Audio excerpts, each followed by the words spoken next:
Lord Mayor, Lady Mayoress, it's a real pleasure to welcome you to the Cathedral as part of your tour around the Coventry Peace Trail. The Cathedral, of course, has played a central part in this journey that we've shared together across the city in our work of peace and reconciliation, going back to the destruction of the Cathedral in the Coventry Blitz of November 1940.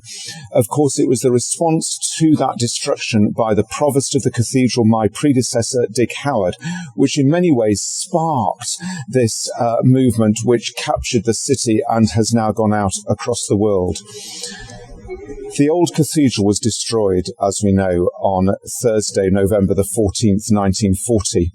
On Christmas Day, 1940, the Provost led a service which went out across the British Empire in those days on the BBC World Service, broadcast from a chapel underneath the ruins, in which he said, "Hard as it may be, we are seeking to banish all thoughts of revenge from our hearts and to work together for a kinder, a gentler, a more Christ-childlike sort of world in the days beyond this strife."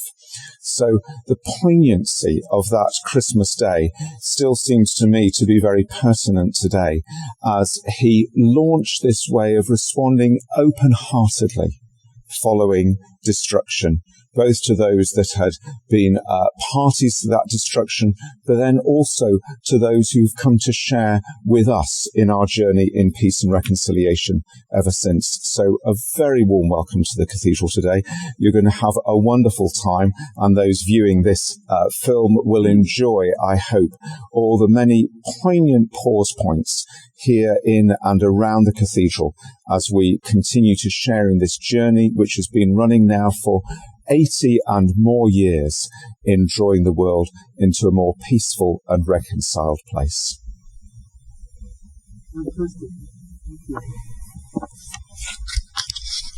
Thank you, Dean, for that very thoughtful introduction. Lady Mayoress, Lady Godiva, Lord Mayor's Peace Committee. John has reminded me of the history of the Peace Trail. And we're learning as Lord and Lady Mayoress the importance of the cathedral in it and doing its part in Coventry, the city of peace and reconciliation. I would add friendship, multi-faith, multi-language, a strength that an imam told Lady Mayoress and I a couple of weeks ago at a Pan-African event. Many languages are spoken, and it shows what Coventry is all about, a city of peace and reconciliation. So I'm really looking forward to going on to the Peace Trail now, seeing some of the points of remembrance throughout the city. So I think it's about time that we went now and enjoyed those points of remembrance. Thank you very much, and perhaps at the end we'll have another conversation about what we experienced. So, well done. Thank you.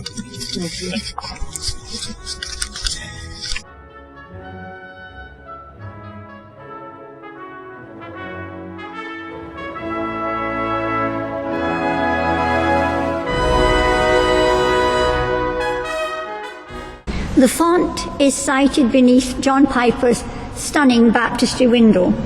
The baptismal font is crafted from a boulder from a hillside near Bethlehem. It was donated in 1960 by the government of Jordan as a gesture towards Muslim, Christian and Jewish cooperation. The original cross of nails was made from medieval roofing nails found amongst the rubble on the morning after the Blitz. Since then, the cross of nails has become the symbol of the Cathedral's international ministry for reconciliation. A network of cross of nails centres exists around the world.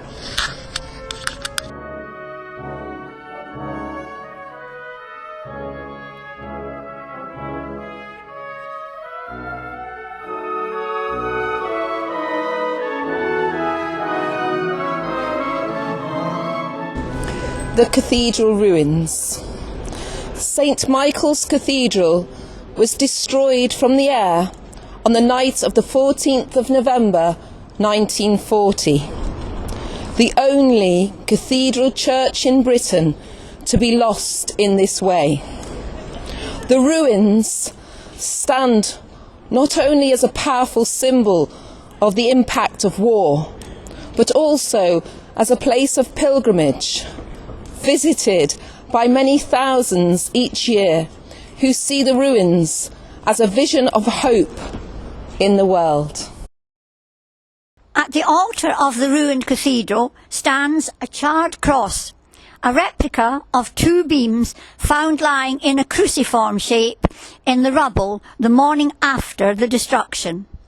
On the wall behind it are the words, "Father, forgive," a plea directed not just at the aggressors, but also at those who suffered.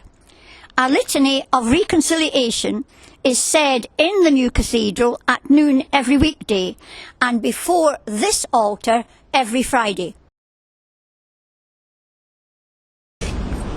Reconciliation Sculpture, a work by Josefina de Vasconcelos, representing the reconciliation of those divided by war. It was donated to Coventry Cathedral by Sir Richard Branson in 1995 to mark the 50th anniversary of the end of the Second World War. Identical sculptures have been placed in the Peace Garden at Hiroshima, the Gardens of Stormont, and in Berlin.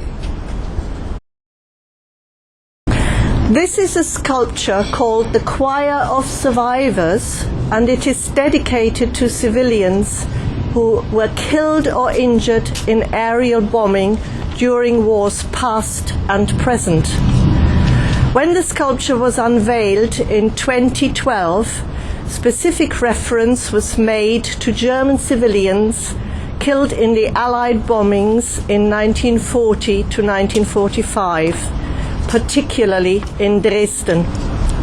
It is the work of contemporary German artist Helmut Heinze and was donated by the Frauenkirche Foundation of Dresden.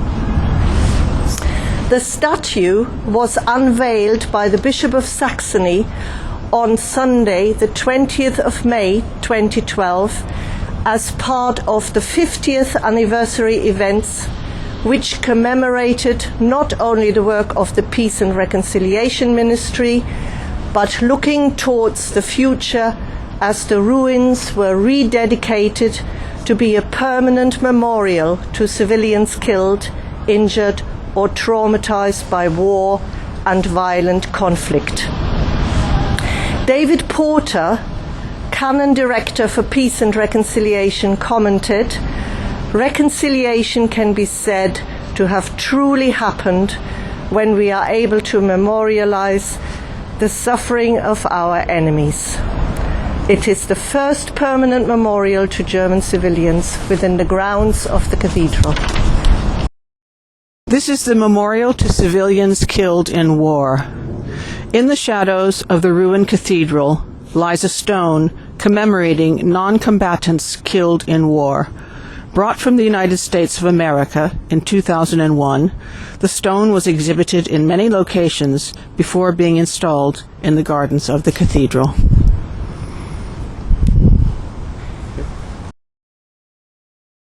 Oak trees for peace. A few meters from the memorial to civilians killed in war, just across St. Michael's Avenue, are two Japanese oak trees. They were planted by Yoko Ono when she opened the city's Peace Month on 14th October 2005. On 15th of June 1968, John Lennon and Yoko Ono planted 2 acorns for peace in the cathedral grounds. They were planted in easterly and westerly positions, symbolizing the meeting of the couple and the union of their 2 cultures. This was the first of many peace events that the couple would initiate throughout their lives.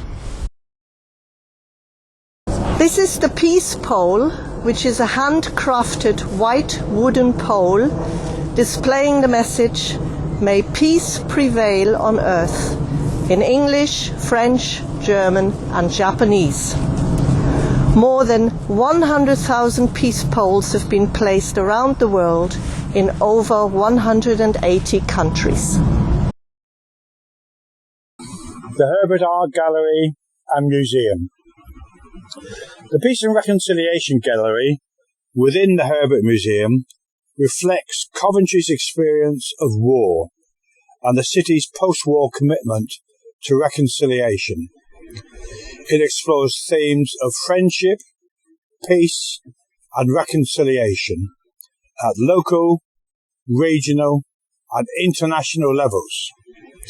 In the history section of the museum are some items from the two-tone era created by Coventry musicians of the late 1970s, with a black and white logo representing the desire to transcend and diffuse racial tension in Britain. The Herbert also has a gallery of paintings illustrating the life and legend of Lady Godiva. Twin Cities, Plinth. A peace garden was formally opened by Her Majesty the Queen Mother in 1990, and a sculpture and plaque marking that event stands here at the main entrance to the Herbert Gallery and Museum, with olive trees representing peace. A plinth engraved with the names, direction and distance from Coventry of the city's 26 twin towns and cities around the world. Originally placed in the Peace Garden, now stands here in the Herbert Gallery grounds at the side entrance to the gallery.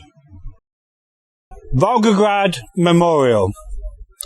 Coventry's link with Volgograd, formerly Stalingrad, were established in 1944 as a result of both cities experiencing the devastation of the Second World War. The epic battle for the city raged from the spring of 1942 to February 1943. More than 1,000 tons of bombs were dropped on the city and fierce fighting took place. At the time of the onslaught, the women from Coventry sent a message of hope to the women of Stalingrad, having experienced the Blitz a few years earlier. From this city, scarred and ravaged by the enemy of civilization, our hearts go out to you who now face slaughter and suffering even more fearful. And the concept of twinning cities around the world was established. Ira Aldridge Plaque. In 1828, in the age of slavery, Aldridge became manager of the Coventry Theatre, the first black person ever to run a British theatre.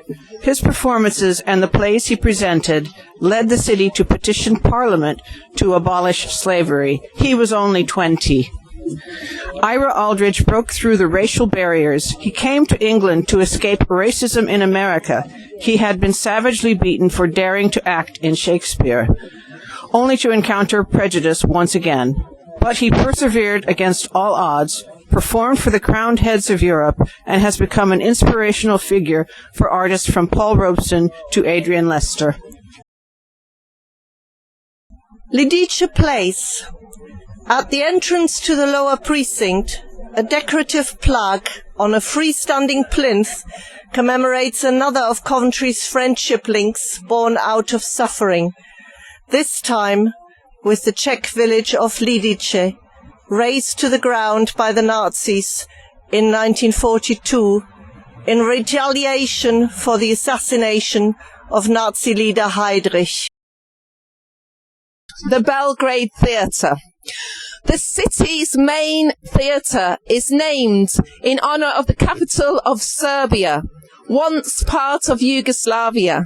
which was twinned with Coventry in 1957 and provided a gift of wood for the interior of the new building. On the building's street frontage, there is a sculptured relief depicting Belgrade in 1684.